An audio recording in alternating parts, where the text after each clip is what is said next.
All right, so welcome back to Playing It Safe, y'all. It has been a minute. Just so much shit has happened. So I am glad to be back with some good friends of mine. I got Roger Griffin here and Erica Ben, and we are excited to just be on some projects that we've been working on, right? So let me first, the ladies first. Is that okay, Roger? I want to introduce Erica. Erica, say hello. No, she's busy. She's busy. What's up, everybody? This is Erica here. And then we got Roger. Hello, everyone. He's so serious all of a I sudden, know that's Roger. that's I me. know. I'm a, I I I'm a know. serious individual. So we've been excited. I thought this was a great opportunity to bring everyone one on and have a discussion. So for me, my whole theory of playing it safe is to try to teach people to go a non-traditional route. And you two have thought of a great idea in mixing education with career and language and opportunities. So if you don't mind, Roger, if you can start me off and talk about this introduction to this. Yeah. So recently we all came together and we decided that we want to pursue creating a nonprofit. The idea behind it was that Erica, Veronica, and myself have all, to varying capacities, worked in education, higher education specifically, and we've noticed that there's been a gap between basically the degrees that students seek out and their career ambitions. There's been this sense of students go in, they pursue degrees, and then what ends up happening is they're unsure which pathway to go. They're unsure what they need to do to achieve their career ambitions. And sometimes students, well, I should say actually, oftentimes or far too frequently, students end up pursuing a degree that's not really what they're looking to do. And so, what we're aiming to focus on with our nonprofit is to bridge that gap in understanding and to help build pathways for students so then that way they can connect their career ambitions with the training that they need and do so in a way that's efficient, that's effective, and that's objective oriented. And Erica, what is this nonprofit called? Atingo. Can you spell that for our viewers? Atiinigi. Atingo. And what is that We translation? That translation for that is actually in Navajo language. It means pathway. So it's like a journey. Your journey through um, through your either whether it's your professional life, whether it's your personal life, or whether it's your educational life, right? And that's kind of where the word atingo stems from. She has to say it slowly for me because even though I've been exposed to this for many months, I still have a hard time stating it.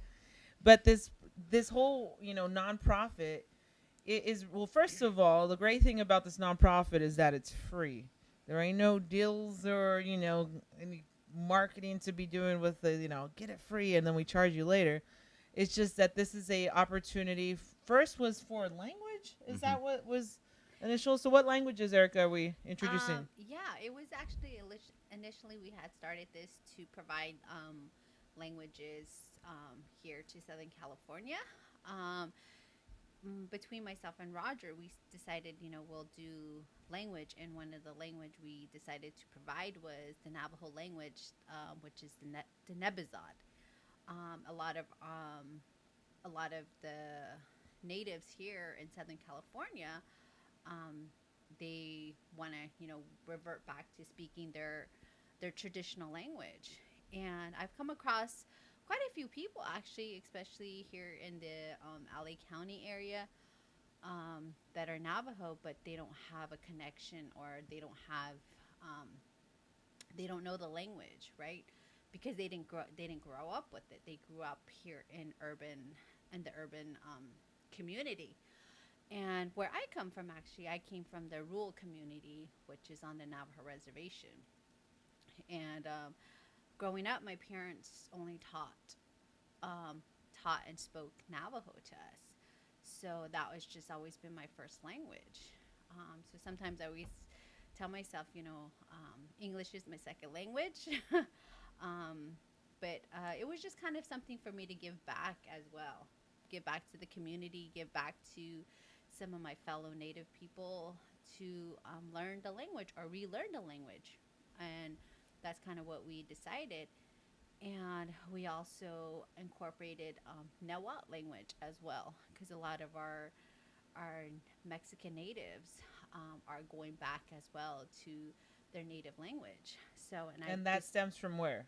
and that No. just stems from just, like I said, just indigenous language, because we want to preserve these languages. We want to make sure that further down the line for our children and their children, that we have something on record, or at least we have something for them that they can refer back to, or that they can relearn these lost languages, and language is a big part of our identity as well, right? So because without language, who are we, right? Um, so And so for that language, Roger, after that conversation, you brought in some more languages that thought it was important to make sure that we cover. What are those? Yeah. So we'll be offering English. We'll have Mandarin, Cantonese, and then eventually we'll add even more languages. We'd like to branch out, eventually get to the point where we offer more native and indigenous languages as well. So we're constantly expanding. And why was that important to offer it for free? Well, uh, because there are, so in California, one of the unique things that we have is the community colleges do offer languages, and there's quite a bit of native and indigenous languages offered. But the problem is they're offered in an academic approach, right? And so they're structured like as if you're studying the language as an academic, right? So you typically have 16-week terms. You pay the fees. If you're not associated with a tribe, then you would pay the fees outright. And it's not designed for the specific purposes that many of our students want to seek out learning the language. The other thing is you don't want to have barriers, right? And so if you have a cost there, that's a barrier. People may not seek it out. They may Mm-hmm. not be able to afford to do it. And oftentimes what we've encountered is many of the students who want to learn the language, they don't necessarily have the economic means to pay for it. So providing it free of charge is a way for us to address that need, but to also eliminate that barrier. And so in the structure, you mentioned community college, the 16-week format. These courses are structured how? Yeah, I'll let Erica speak on that. She's probably the best person there. what the way I have approached it is that I've been teaching it as to where I've incorporated, so the language comes with itself, seeing the language itself, how to do your basic introductions, right? How to identify our numbers, how to identify our months, right? So those I provide all the different writing, or the writings of how it's formatted, and it's just a matter of repetition. So in most language, it's all about comprehending these languages is about repetition, right? And that's how you get to learn the language is if you hear it every single day, you speak it every day. And that's kind of the approach that I have gone, is the way I'm doing it is just kind of like, even though we've covered a certain topic a week before, I will repeat it again, because I want to make sure that our students are grasping and are really understanding that language, and that comes with that repetition, right? So, and that's kind of how that in itself, and then just kind of exposing the culture itself as well, right? And just sharing from my point of view, from other natives' point of view of what the language means, and how to better understand it, and how to better learn it. Yeah. And then from this language, besides the language, there's also film and storytelling. What's that about? Yeah, I'll add to the language part, and then I'll come back to Uh, the film if that's okay. So to add to what Erica was mentioning about the languages, one of the key functions of our structure that's different, and we'll come back to the film in just a second. But one of the things that's different or unique is that when learners come in and they interact with our instructors, instead of going into like sort of these collegiate levels of, oh, this is Navajo 100, Navajo 200.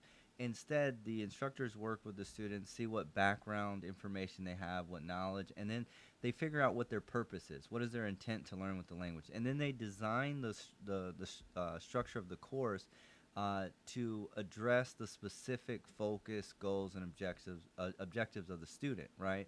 And so that's what's really different and unique. And so one thing that gets lost in language, especially at the academic level, is far too many people design a language course with the student learning outcomes from an academic perspective, right? But that's not typically how people are seeking to use language, so that's problematic, right? And so we wanted to flip that on its head and kind of take a different approach and take an approach that's more community based, stakeholder based, and focus on the connection, right? The individual focus and goals of learning that language. Some people may have had some experience with the language growing up, but then they lost a lot, right? And they want to re-engage with it. So what Erica does, along with the other instructors, is they take that individual, holistic, focused approach to language learning, which I think is really unique. And I think one of the things, to kind of stay on language for just a moment, is I think the best way to kind of think about this is that if you go back to the 1700s, 1800s, talking from a linguistic perspective, from just a moment, you had anywhere from 14,000 to 15,000 languages in the world, right? Well, we fast forward to now, there's kind of this joke in linguistics. You ask a linguist, how many languages are there? You get a different answer for every person you ask, right? Why? Because we delineate languages differently depending on if you quantify something as being a language based on dialects and stuff, right? So an example is within China, you might have several dialects, and then people differ on whether or not they qualify those as different languages, right? This is kind of this interesting concept, but in modern society, you get anywhere between 6,000 to 7,000 languages that are left, right? So we see there's quite a drop just from just a few hundred years ago, right? And a good sort of microcosm of this is if you look at Papua New Guinea, right? There's 9 million people there, and you have about 840 languages, right? Which represents, depending on where you fall between that 6,000 and 7,000, you're talking about between 10 to 12% of the world's population of languages that still remain. Well, there's an interesting study done by, I think it was the University of Minnesota. It was a few years ago, but they went and looked at it, and what they found was that they looked at several families, and they looked at some of the school systems, and they said what they found was that there was a loss of traditional and indigenous languages from the parents that spoke it at home to the children. And so then naturally, as a scientist, you wonder, well, why is this happening, right? So they dove into it. And what they found was that a lot of the structures of globalization, right, were having effects on communities, and that was creating intensive language loss, right, for a number of reasons, right? So sometimes people stop speaking their home language because they marry outside the group and the other person doesn't speak the language, right? So then you're away from your home, you don't speak it. Or people kind of say like, oh, my language is not as important, right, as this as something like English, which is nonsense, but people take that view. So one of the things we want to do with our linguistic program is make sure that lift the languages up so that students understand that their traditional language is just as important, just as valuable as world language, so lingua franca like English, right? So that's one of the things we're trying to do with the language and preserve it. As many of us are aware, if you lose a language, you lose more than the language. You lose part of an identity, you lose part of customs and traditions, and these are things that we can never get back. So part of what we want to do is preserve that.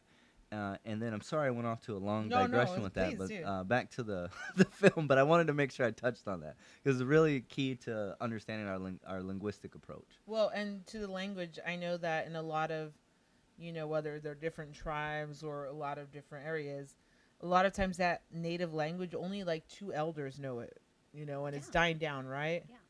So that's the biggest issue is that we're about to lose even more languages if we don't act on it now.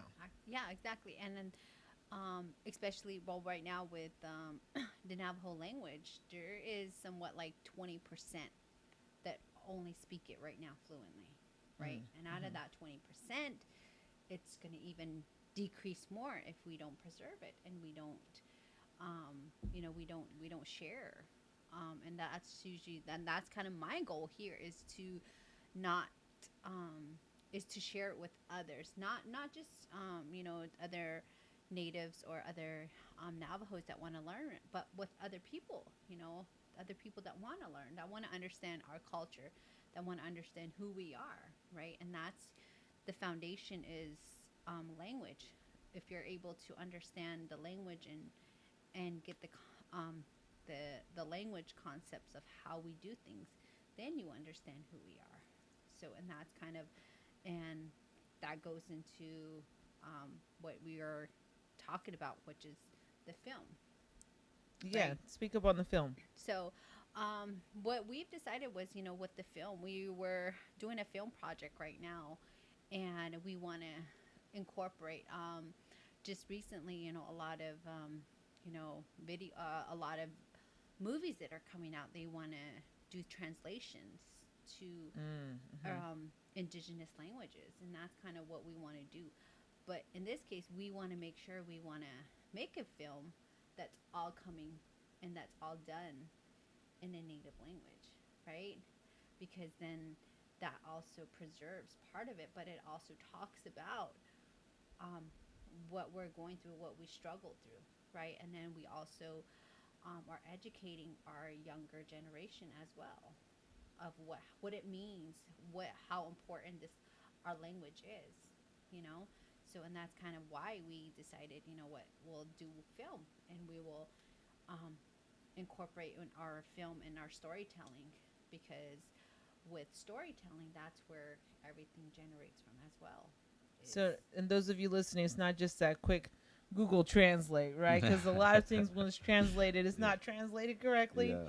So I know we're in this whole like AI society, and that we think we could just put it in a computer program Hmm. or just talk to somebody, but a lot of it's actually lost in its translation. Even in modern films, yeah, right? So like Yeah. I just watched my wife and I watched Godzilla minus one the other day, and so we watched it in Japanese with the English subtitles, and just even the way that it's translated in modern films, you lose aspects. So like the example in the film is several of the Japanese characters, they would use the word baka, and it just means idiot in Japanese. And so it's used differently, right? So they're like when you're saying a stupid idea is stupid or you're doing something stupid, and the translation that they would put, right? They would put something completely different down below. And it's because in Japanese sometimes you have one word that captures, and many languages do this. One word captures a whole concept or idea, and you can't really translate it, right? You have to kind of understand the Mm-hmm. language, and you have to kind of understand the structure and then the context that it's presented in, right? And it gives you a completely different meaning, and you can't translate that, and so that becomes a challenge. And as Veronica mentioned, the AI systems, they struggle with that because it's a human element. Yeah. yeah. Go ahead. I totally agree with you on that, Roger, because when you talk about the translation, when you say a simple, when you say a word or just even a sentence, it could mean so many things. And even in native language, like in English, you have a whole sentence, right? But in, say, like in Navajo, you can say one or two words, and that's a whole sentence there, Hmm. right? So, or even just saying one word completes a whole sentence, or it's a response to something, right? So, like you said, the concepts of how these words and how you put it across is just it's how you interpret and how Hmm. it's and how you put it out there. And it's funny because a lot of times people always ask me, oh, first thing they always ask me is, oh, how do you say, how do you say these words, or how do you say this word? And especially when it comes to cuss words, right? And and unfortunately for for native languages, we don't have cuss words, right? And You that's said always unfortunately. Yeah. You said So unfortunately, yeah. unfortunately. No, I mean, but like we don't have words for that, we're right? about to Or create some. or for certain stuff, we don't have words for that. So, and just that translation of from a language to English, it's different, Hmm. or vice versa, English to a native language, right? Sometimes there's not a translation. This kind of comes back. So this kind of comes back to the mention that Erica had noted with the film and arts program that we're also providing within the nonprofit. And so the film and art program, um, it has. So what we're gonna do is that launches July 1st, and the focus of that is to bring students together, allow them opportunity to train on a lot of these elements that they need for telling stories, writing scripts, sorry, and then producing film, and being able to tell like specific stories that are from their narrative. That kind of makes me think about. There's one of my favorite authors is Chinua Achebe, and people may not be familiar with him, but he's a Tell Nigerian. us. Yes, okay. So preach, right? So Yeah, tell Chinua us. Achebe. So Chinua Achebe is a well, he passed away a few years ago, but he's he's oftentimes referred to as the sort of the father of modern literature and of modern African literature. And so he produced the African trilogy, and one of his most famous works is Things Fall Apart, and it's a rebuttal to a famous English classic written by Joseph Conrad, who wrote Heart of Darkness, right? And so in Heart of Darkness, and this will make sense in a second. I'll tie it to the point I'm making. So if anybody's ever had me in class, they know I digress and then bring it back to the point a lot. Got the professor But talking right now. isn't that life, right? So, but so in this particular case, Joseph Conrad wrote Heart of Darkness, and Heart of Darkness, and his commentary was really looking at the European experience with imperialism, right? Specifically going into Africa, right? And it's around the time when they referred to Africa as the Heart of Darkness, right? Or sorry, as the Dark Continent, right? And so Conrad, when he writes this novella, right, real short story, when he writes this novella and puts it out, one of the key critiques of it is that the African characters and the people, it doesn't incorporate in their culture. They're not given names. They're described with animalistic characteristics, right?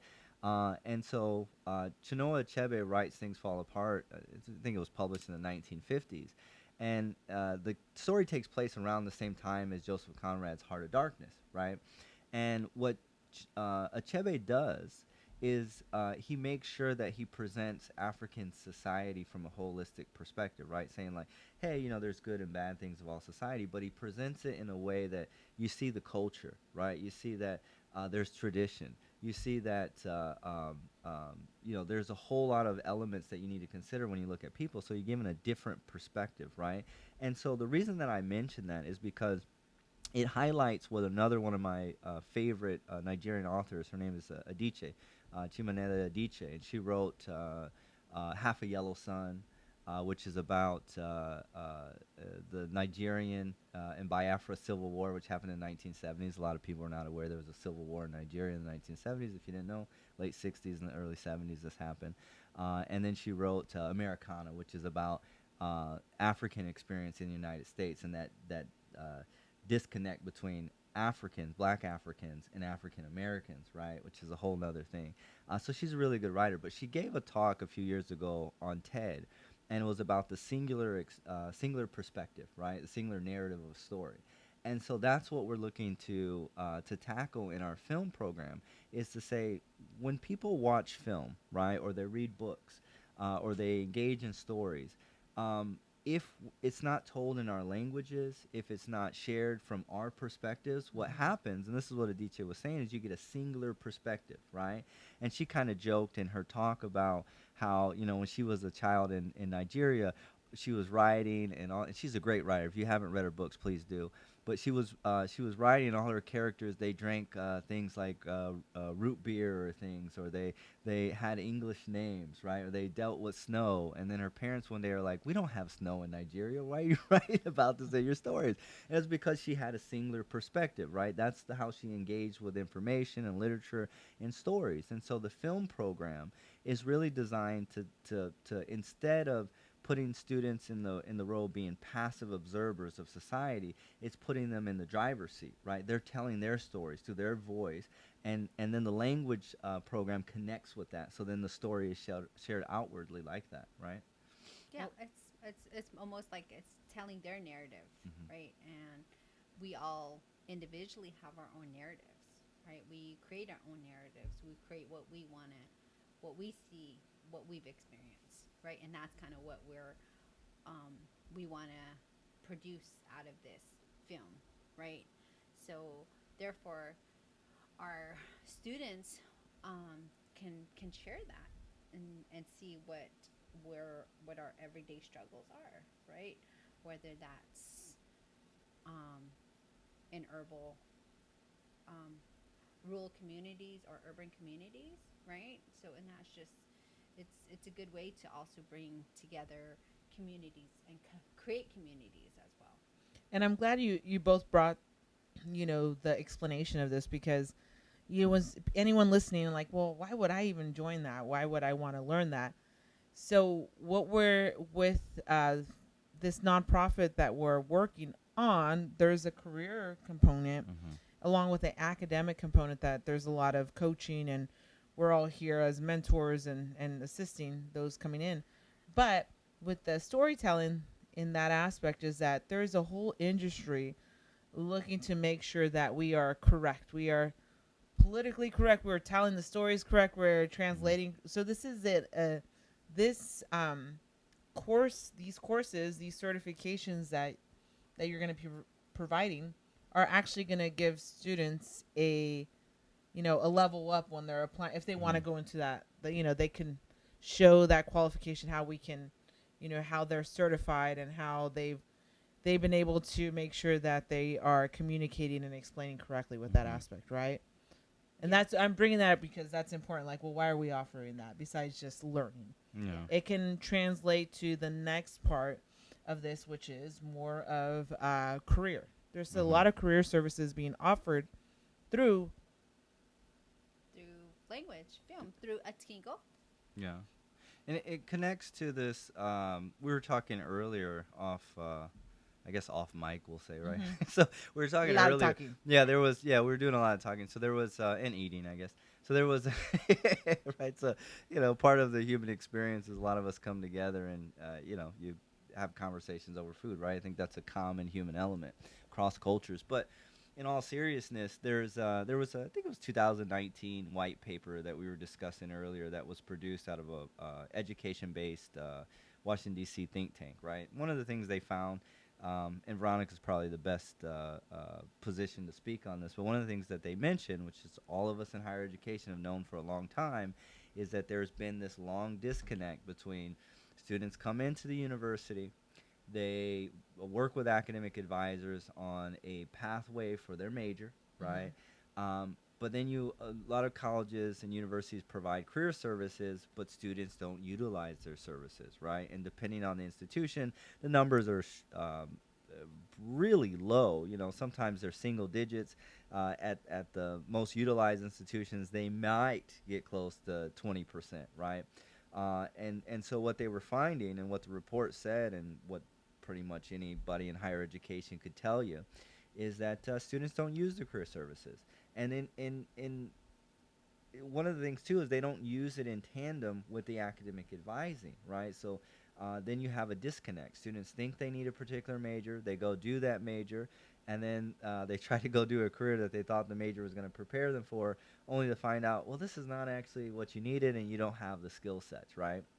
And so then they have that sense of, oh, university was useless, right? And so you get people like Bill Maher or others who kind of make comments like university is a waste of money. Well, that's not true. You just need to know how to navigate the structure, and we don't do a very good job in higher education of ensuring that our students can do that. You may disagree, but that's my position. Mm-hmm. And with that, in our conversation off the mic, is that we were discussing how um, I work personally with so many students as a counselor that I have to tell them at the end, like, I really wish you came early on, because you did this whole degree, you're finishing your last class, and you're still not qualified to teach the job you wanted to go for. And because a lot of times it may not require that degree, right? So that's why I'm like, okay, how do you get to where you want to be at and be the best at it? And let's work backwards. And so this is what you're providing, is those that advising, those opportunities, and showing the direction of career. So students not only have access to different languages, have access to film, have access to academics. There's access to careers of, like, okay, let's see, where do you want to actually go? Let's assess where you want to do, and let's see how we can actually get you in that field. And that's one thing us three have been part of in the higher education is as people of color. I know some people listening are like, "Oh my God, I'm tired of hearing the that woke terminology," but we've been on the short end of a lot of things, and we've been realizing that a lot of our students are not benefiting, and we're tired. We're tired of no outcomes. We're tired of not there's only so much we can do. So that was the opportunity to start this, and that's why personally I've been missing in action. Right, this is why a lot of us have just been like trying to figure out, well, how do we get this to the masses for free? Yes, this is for free. This is something that there's no financial aid. There's no signing you up as far as, okay, let's get your social security for financial aid and have you apply for your taxes. This is something we've been working out of our own pockets to try to offer the service. Well, I guess if you take the Milton Friedman approach, you'd say there's no free lunch. So, I mean, it doesn't cost anything for the students, Yes. but that's for those of you economic people, that's a joke. Uh, but that may be not a very funny one. But so there is, I mean, there's no cost to sign up, but there with anything, there's you got to put time in, right? So there's Yes. you have to be willing to dedicate yourself to advance your skill sets in a very particular way, but to do so in a way that I think is meaningful, that's targeted, and that's purposeful, right?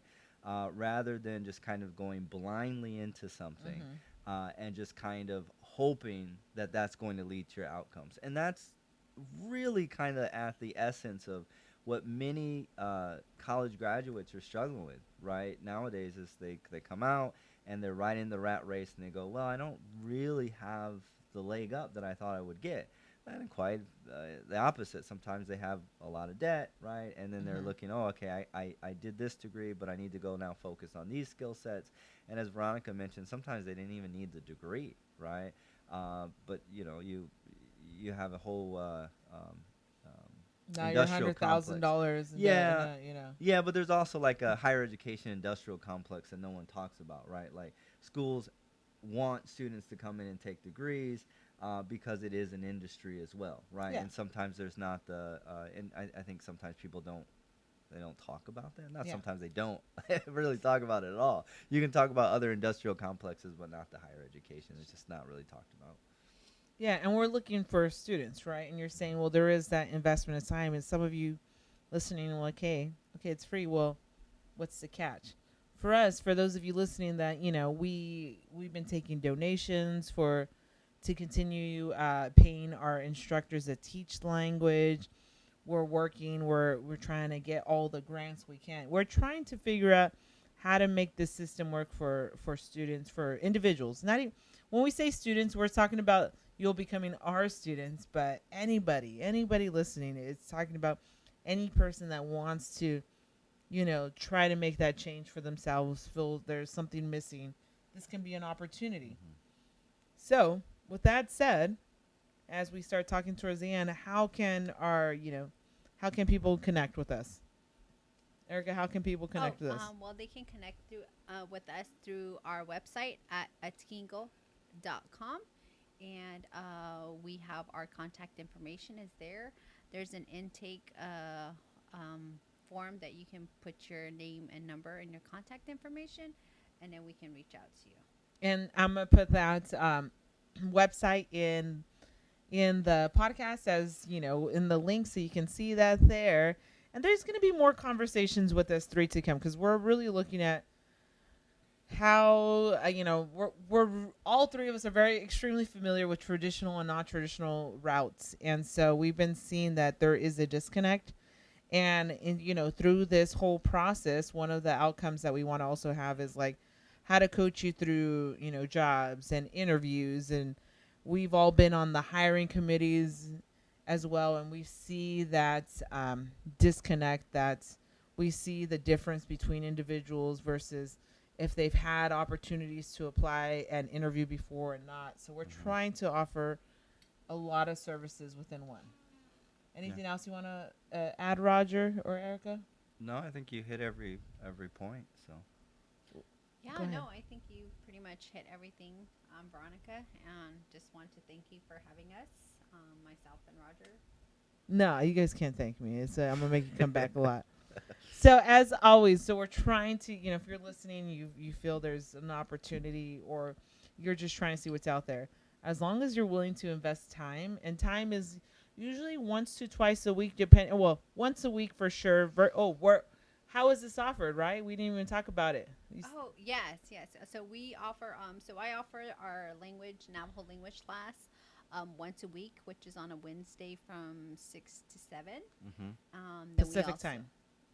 Yeah, Pacific time. We're in or California. Pacific time, yes. And then also our Nahuatl language is also offered on Wednesdays 8 to 9. from 8 to 9.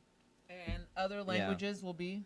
Yeah, so we'll have English, Mandarin, and Cantonese. Will go, and so we're taking enrollments right now for those, and then based on we'll work with the students that come in for those programs to find a time that works for most people, and then we'll also be offering academic reading and writing courses. Which are specifically targeted for like middle school, high school, and even like students that are in their first year or two in university. And that we read like American classics or British classics, and we also do like culturally specific books, right? So we'll read books like that are from well-known authors from, and well, some not very well-known, right? That are from traditionally marginalized communities, things of that nature, people of color. And then we work on the specifics of how to write different types of essays, work on grammar, sentence structure, grammatical cohesion, all that fun stuff. But we do so in a way that I think is very interesting. That's offered online. That will be Tuesdays and Thursdays, and then that launches July 1st. And so you can sign up on our website, as Erica mentioned, which is www.atiinigii.com. And why is the academic part important? Well, all three of us have taught at university, and I think many university professors would likely agree. I don't know too many that would disagree with this, but students are oftentimes woefully unprepared for university level reading and writing.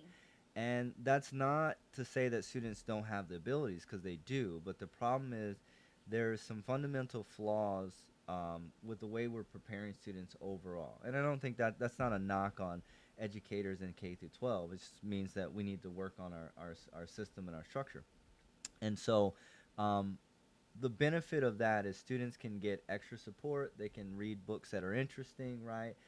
And get additional coaching that they wouldn't get, because when you get to university, your professors are not going to, their role, and this is what a lot of students don't understand, their role is not to teach you how to write. And in fact, when you go into class, you go to political science. I teach political science. Veronica teaches sociology. Erica teaches business. When you go into those classes, the professor doesn't have, even if they wanted to, they don't have the time to teach everyone how to write at the university level. And so what happens then is students, they basically don't have the skills, and a lot of times they kind of struggle early on. Universities do have a lot of academic writing programs, but students kind of are at that point, they're a little bit nervous or apprehensive about using them. So you get to train with people who know what you need to do for writing, right? And know what kind of reading skills you need, and they coach you along. They do so in a way that is culturally responsive and aware and sensitive, right? And inclusive. And in addition to that, you get to practice in a formative way, right? So meaning that basically you write something, you'll fix it, edit it with coaching, and you approve in that process, and you get specific targeted practice with that. And then that way, as you go through those programs, you're well prepared once you enter university, or if you're in university, you get that additional support you need to be successful.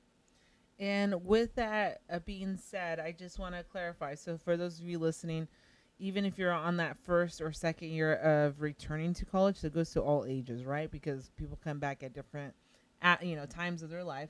But also, for those of you who are like, well, college, I just don't want to do it, right? Like, it's just not my thing. You could take these courses, because later on, Erica's going to be doing some course with like business on how do we need to use the language to, whether you're applying for a loan, or, how do you get your message across. And what many of us, you may have the passion and project in your head, but when you write that down and try to interpret that your ideas on paper, because that's what people want to see, it's not coming out the same way. So this is a really important course, and it's important for everyone to know is like how to actually carefully and construct that, right? Yeah. Yeah. And so that's one thing that we noticed that's an issue as well. So if you're listening and you just this is just a great opportunity, y'all. So that's one thing we've been working on, and one of the many reasons why I've been out. But we just want to make sure that we provide that to you. So more conversations, more topics will come. Definitely gonna have these two back. When I can get them out in the middle of where I live at, which I won't tell you all, but we will be providing that. Anything else for those listening before we check go? our website out, www.atiinigii.com. And we will have that also in our listed there for you in case you missed it or in case you're driving. We will have that for you. Anything else, Erica? No, thank you very much. Just wanted to say, thank you for listening, and we hope to hear. We hope to meet you all on the personal level soon, right? All right, y'all. Have a good one, and don't forget to share with others that might like this. Talk to y'all later. Bye now.